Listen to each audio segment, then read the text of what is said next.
So I came from DMing, started playing Dungeons and Dragons during the 80s. I know it's hard to believe that. You're probably like, wow! I started off as a player and I became a writer, and I kind of want to just identify the bridge that exists between the two, and then I would hope that some of you would have interest in writing some stuff at some point, including this young man here, and we can kind of identify maybe a couple of things where there are commonalities and where the bridges exist. So just a quick history. So we started off in our house, my older brother and I. He discovered The Hobbit, and that was that. I think that's probably, I don't know what percentage of people downstairs discover The Hobbit and that's it, or discover The Lord of the Rings and that's it. And we've done all the things, everything you can do. Like even gone to we played Middle-earth role playing, and at the same time as Dungeons and Dragons, which I don't know how many people played Middle-earth role playing, but at the time it was just really, really cool.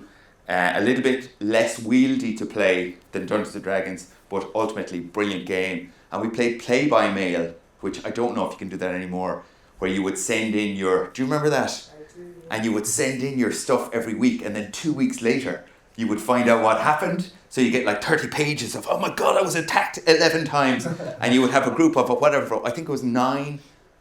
I might be wrong with that, but I think it was 9 in the group, and you had whatever, and it was kind of fantasy football meets role playing, but really, really, really, really, really slowly and kind of crappily, but at the same time, I have great memories of that. So as time went on, I also discovered oral language storytelling. I was really interested in that.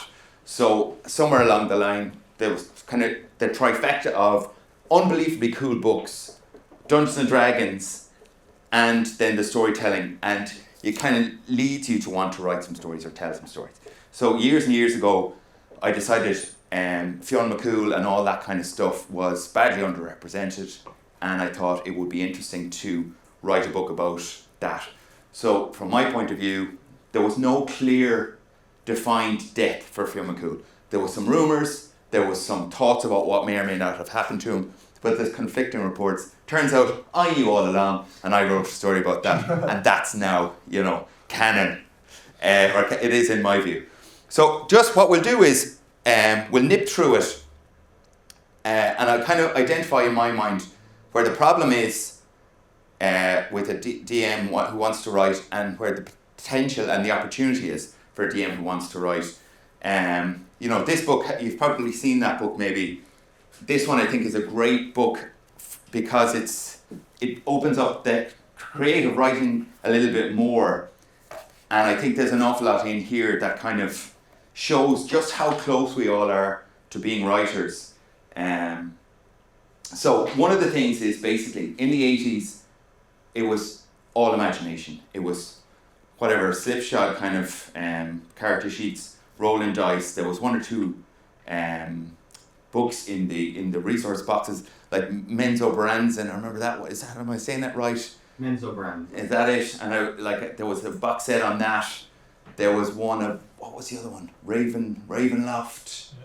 I remember all those box sets. They might still be around, are they? I don't know. They redid Ravenloft for 5e, yeah. Right, Ravenloft was awesome. Like, that was great. It was really kind of dark and whatever. But I remember all these boxes, and they had all of their own resource things. And I played all those, and then we got out the other side of it. Everyone was quite high level. And we were like, well, what do we do next? And we were kind of then saying, we're pretty high level. Will we start a new box set? And we said, no, okay, we're not going to do that. We have to do something different. So we said, okay, let's create a space, whatever geographical space, afford each other some lands, and we'll become rulers of these lands. So I said, okay, I'll DM this. So we gave each other an island. We started off with whatever it was, 250,000 gold pieces as our budget, whatever it was, say 100,000 men, and then we started to buy, like, going to need some elephants, going to need some boats, and it was kind of like a civilization slash. Elephants actually exists in that route. Well, they did, yeah. Well, yeah. Maybe we can't call them something funny, but elephants. Yeah, something like that. And then we played it out in that world, but we had no resource books, and therein, for me, was the start of what ultimately would become that kind of graph or creating things. So it wasn't a question anymore of saying, okay, you're gone to, a place called Helmshold. You're not, it was a question of, okay, that place, that I'm going to need to come up with geographical ideas about this place. How does it look? How does it smell? How does it feel? Why would anyone want to go there? What are the advantages and disadvantages of going there? And after that, then it was about world building. And once you get past the world building, it was about a beginning, middle, and end, and creating challenges for a character, and creating conflict for characters. And ultimately, therein is the writing process as well. So if you look through a book like this, and you look through a book like this, what are the differences really? There's no real beginning, middle, and end here. So it's hard to come up with a story. That's the Dungeon Master's job. Beginning, middle, and end here. There's an awful lot of similarities in world building, in background stories, anecdotes, whatever it is, storytelling. And there's characters in both. But again, it's a beginning, middle, and end, and it's the conflicts, there's plenty in both. So what's the difference for the Dungeon Master today? I went around the tables earlier on, and for me, this is the problem. At the moment, we're overly reliant on resources, overly reliant on those cards that you put out on the table, or maps, or pre-done maps, or the figurines and things like that. And I'm not saying I'm a purist or anything like that, far be it, but I feel like those elements in the game now restrict our creativity in terms of our imagination. And I think for a DM who really wants to break into writing, I think we have to discard that notion of maps done in advance, having something to look at, the little figurines and what have you, and just rely on that imagination to help the players have their experience. And in doing so, we're allowing our imagination to take over. And in doing so then, if we can document that, you're getting to a stage whereby you can tell a story. So, to give you an idea of what I'm talking about, here is a bit, let's say, about Candlekeep. I'm sure you've all come across Candlekeep in some way, shape or form. No, you haven't, okay. You're new to all this. So the amazing world building around Candlekeep. What an unbelievably cool place Candlekeep is. It's a big library town. The Great Keep never fails to take my breath away. It stands on a volcanic crag 100 feet or so from the coastline, a flat-topped spur of rough stone out in the midst of the surging sea. So this is a big library town out in the middle of nowhere. So that could be in any novel, anywhere. What's the issue? The issue is there's no beginning, middle and end, and there's no characters and conflict. So as a Dungeon Master who's hoping to write a book, we have all this kind of stuff in there. And if you listen to all those tables down there at the moment, there's incredible world building coming on. I was listening to a guy earlier on talking about someone who was trying to sell them arable land, but it wasn't really. And they knew it's probably not arable land, but at the same time, he's still trying to sell that. This guy's just making this stuff up as he's going along. And it's incredible creative thought. If you could write that down, I want to hear about that salesperson who's selling them swamp, really, pretending it's arable land.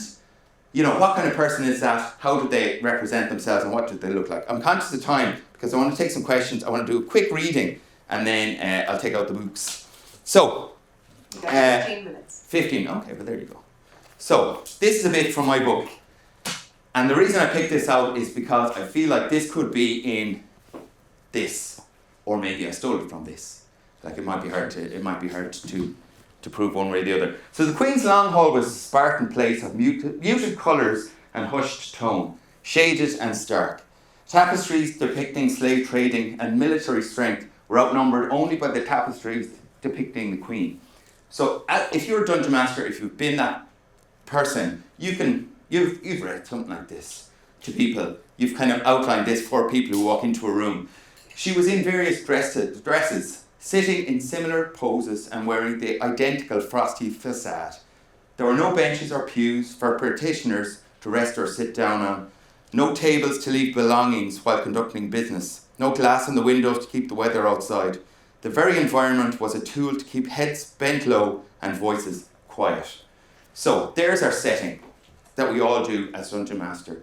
After that, half of the battle is done. Half of the work is done. So we do this. This is not a problem. Once we leave behind the over-reliance on these books, which again are great and we must all come from them. We take that information and we say, okay, we've built the world, we've created the various places that they're going to go, we know why they're going to go there. After that, we get to other things that dungeon masters know about. Fighting. So we know how to describe fighting.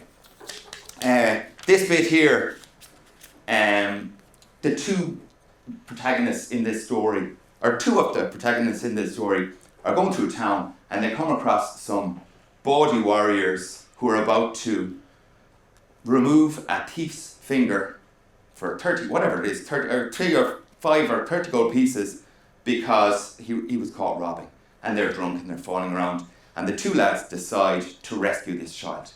So in the movies, they would say something. There would be a cold tone, low hushed tones. And our hero would say something cool and punch one of them in the face. And they go, ah. And then he'd punch someone else and they'd go, ah. But as Dungeon Masters, we're like, no, that wouldn't happen at all. You'd roll a dice.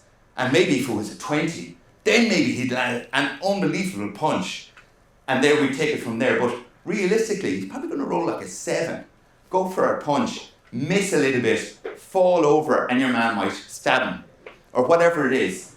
So the one thing about Dungeon Masters is that, again, that we already know is we know fighting. And we know scenes like that. And we know about initiative. And we know about what really might happen if I was to walk up to a group of angry armed men and say, hey you, let go of the kid. They might be like, oh, okay. And they might just stab me in the face and I might die. So we have to do something in our DM brain as our new writer to say, okay, what might happen if I'm an experienced fighter and there's 5 armed dudes there and I need to get my way into them? What's a good way to do it? So this is kind of in advance of that. And you can see hopefully what I mean about it, about how I got to this place. So Donnacha's smile was apologetic, but his eyes were iron. I'm filled with dismay, he said. For a wealthy sum like that is not my possession. And I would like to say it's unlikely to be in the future ahead of me. That said, would you afford me the opportunity to make you an offer that you might find equally attractive? The warrior bowed slightly. By all means, bald man, but be quick, for I'm thirsty, and this is not drinking. Ruan tapped the shoulder again, so this is the other guy trying to kind of cause a distraction in the background. Can I have a ring or two for my sick mother, he said. The warrior shrugged him away, watching Donnacha as the bowless bowman spoke. Well, said Donnacha, my offer is plain in nature, but precious in spirit. I offer you your life. In return, all you have to do is sit down, and that's that, really and truly. Should you not sit down and let the boy go, you're nothing but dead meat, and that's something to avoid. I think, in the main, Donnacha said, his tone unchanged. The onlooking warriors howled with laughter. This bald man was clearly simple, but provided great sport nonetheless. The red-headed warrior held up his stump without looking behind him. Ruan took a step back and braced himself. He would be very pleased with himself if this worked, quite possibly butchered where he stood if he did not. He found it interesting that he felt no fear, only the urgent need to act and to win. As you wish, bald man. It seems bloodshed is inevitable at this point. So let's be on with it, said the warrior. As Ruan glanced over, the redhead launched a vicious swing at Donnacha's head. He goes for the thing. We roll a dice. What does Donnacha do in the meantime? Donnacha dropped to a squatting crouch to avoid the blow. He launched himself at the warrior's foreknee while his hands grabbed the man's heel.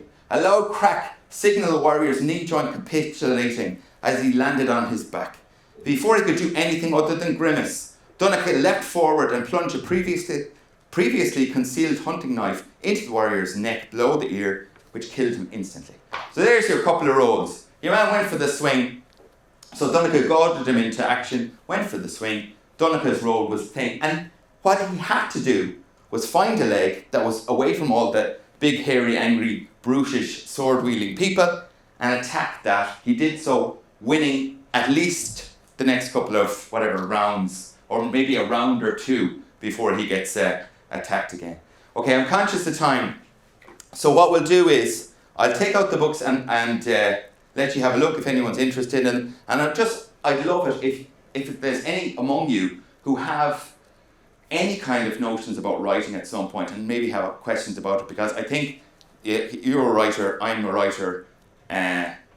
One of those things is it's a very lonely place to be, especially as you progress along that path where you're actually going, okay, I'm going to write some stuff, and you're writing away. And in Dungeon Mastery, you get an opportunity to voice your thoughts. Some of it's great, some of it kind of sucks, but your reaction, the reaction you get from people is your kind of pat on the head or pat on the back. Whereas a writer, when you're at home with your laptop, sometimes it can be pretty lonely, you know, and you don't get anyone saying, you're doing great, it's amazing, that was an amazing passage, I really liked the bit about the guy with the knee. So ideally, if there's any questions you have, shout them out. If not, I'll take out the books. So are any hoping to do any writing? Yeah. What genre? Comics. If you don't mind me asking, comics, no way. And do you draw them yourself? No, I'm actually looking for an artist. So Okay. Why I'm here, there's a bunch of talented artists downstairs. Yeah, that's amazing. And what genre though? Like what area? Oh, so it'd be kind of, manga, like Yeah. Japanese style Yeah. comic books. Yeah. I guess the genre would be, Western style. Amazing. called progression fantasy. And you follow the character as they gain skills, kind of like in a campaign. Yeah, Get stronger and stronger, and then towards the end of the story, Yeah. They do what they have to do to win. to win, yeah. But I'll like, find the whole thing out. yeah, but like Dungeon Master, any of these stories, it's all the same thing. If someone starts at a place, experiences some stuff, and gets to an end place, and again, how do they utilize those experiences? Some of them use them very well. Some of them, unfortunately, and this is the one thing about Dungeon Mastery and Dungeons and Dragons. Ultimately, that is a weakness in character development, that it's rare that characters stifle themselves, or it's rare that characters are the problem underneath. So it's rare that someone, whatever, psychological makeup or cowardice or whatever, allergies or something like that, it's rare that trips you up, or addictions, or weird excessive I don't know, psychological, personality, yeah. So all of those things can really trip up characters in novels, can even in the background resources. However, it rarely happens in Dungeon Mastery because all the characters are perfect, really, except bards. Except bards, which just suck. They suck so badly. But anyway, so all of those, yeah. So that is one area where Dungeon Mastery doesn't necessarily go along as well with the thing, but that's amazing. That's and there is a different approach, I would imagine. I don't know anything about comic writing, but you have to, I think it's I suppose as storytellers in books like this, I have 4 pages to describe whatever, how beautiful someone's eyeballs are or what have you. Whereas in comics, I'd imagine it's an awful lot less writing. It's and from the research I've done, there's a lot, like if you're an artist yourself, you just draw it yourself, but if you're working with an artist, you have to describe to them what you're trying to draw. Yeah. So it's more, the visuals are covered from, you literally depict the person rather than describing them. And then most of the writing comes down to actually dialogue, like what characters say. Yeah. Because sometimes you have to really kind of blatantly world build or exposition. Yeah. Because you don't have the description. In the background. So yeah. Whereas the comics, it's just there in front of you. Yeah. Yeah, the second book now, I've on the way, because I found, I had been reading an awful lot of really blah, blah, blah, blah books. So this, when it started off, it was like, all purple prose and, 9 pages about a mountain somewhere nearby. And, Phil had to cut a lot of that kind of stuff out. So on the other side then, the second book is like, there's almost nothing described. It's just people talking. No one knows where they are, what the hell they were doing, but they were just chatting away. So, there's probably a healthy middle ground, but I would imagine comics is just, you have to just really get that kernel and protect it using the picture to kind of, God, it's very interesting. Yeah. Anyway, I'm kind of out of time. If anyone wants a book, I have them there. And if not, if anyone has any questions. Anyone has any questions? Otherwise, no. Thanks for coming. Appreciate it. Thank you. No problem.